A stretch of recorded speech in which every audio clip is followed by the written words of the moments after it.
To all of my motherfucking free game people out there. To all of my FNB people out there, man. Today I am here to talk to y'all about curses. Not curse words, my nigga. Curses.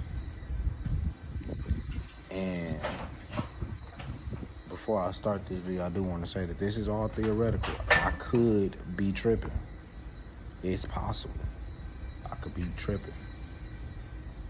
But I also could not be. So take everything with a grain of salt. So I was thinking about the Bible today as I was in the gym working out, getting strong and shit. And I was thinking about the idea of curses. I also was listening to Sing About Me by Kendrick Lamar. And there was one specific line where he was talking about her story was interesting because as she was doing it, she cursed many generations after her soul, which he said which would have happened if he didn't continue rapping, right? And that made me think. That brought some ideas to my mind. I said, let me make a video about this. So what it made me think was, I also read something in the book, and I'm gonna get to that later in the video. But what it made me think about was the fact that we may be here for some form of purpose. Maybe not an exact purpose. Maybe there isn't no necessarily real meaning to life. I'm not saying that that's the case because I don't know. And that topic is too detailed into the process. So maybe it isn't necessarily no specific meaning to a lot of shit. I'm not really sure that. You know what I'm saying? I think that really depends on the person. But I do believe when you come here, you kind of have an idea of what you should do just through you identifying with yourself. You see what I'm saying? Because we all have a self, and then we all got an ego.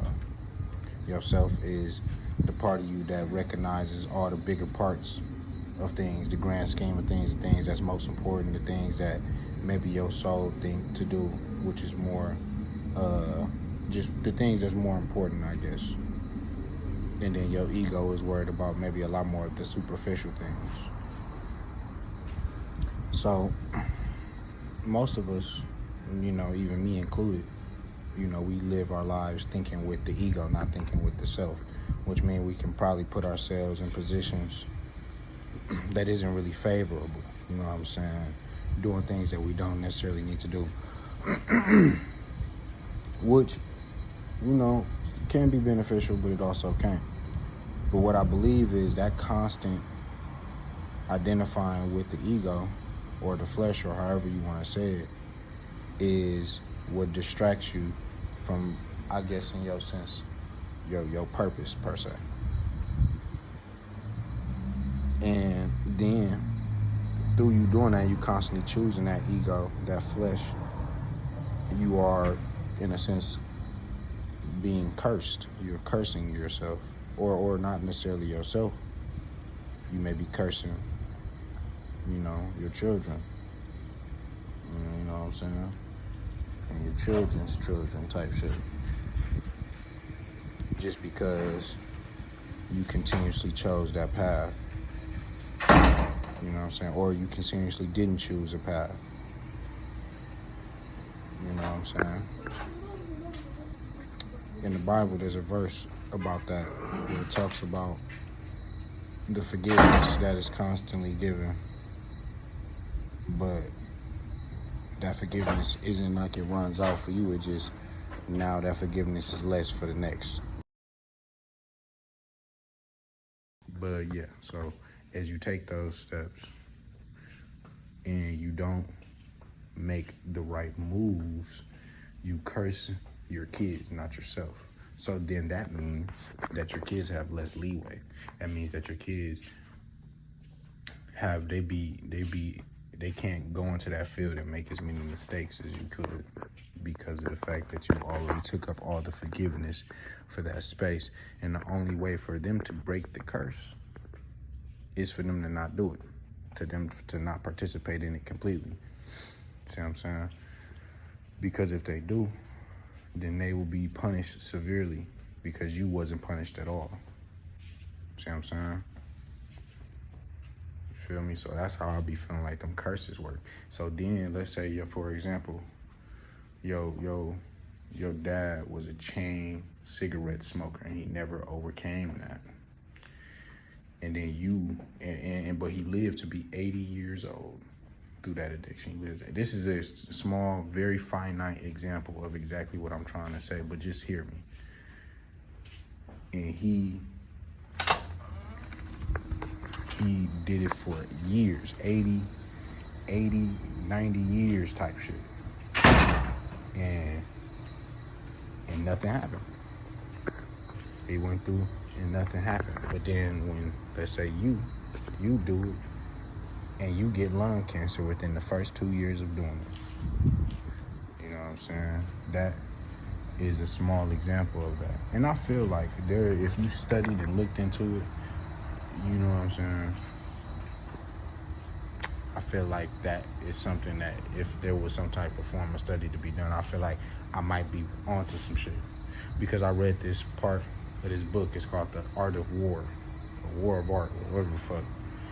And I just was skimming through it and I fucked around and fell onto this page where it was talking about what I just was talking about, where it comes to the idea of the self versus the ego, right? And that the self was just this greater sum of your real self and your awareness of the world around you.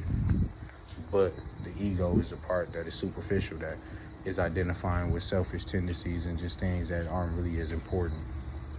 And it was talking about how people who had terminal cancer, something greatly happened in their perspective, and it shifted from the ego to the self. So because it shifted from the ego to the self, all of their ideas of what was important in life completely changed. To where now, instead of thinking about the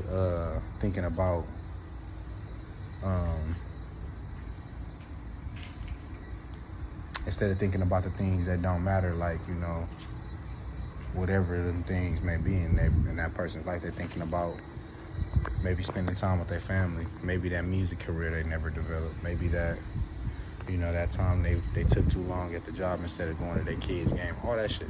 And then they noticed that as the people started to maneuver through their life with that identity, with the self, is that sometimes the cancer will regress and it will stop being as aggressive and they will start to get better, essentially, extending their life.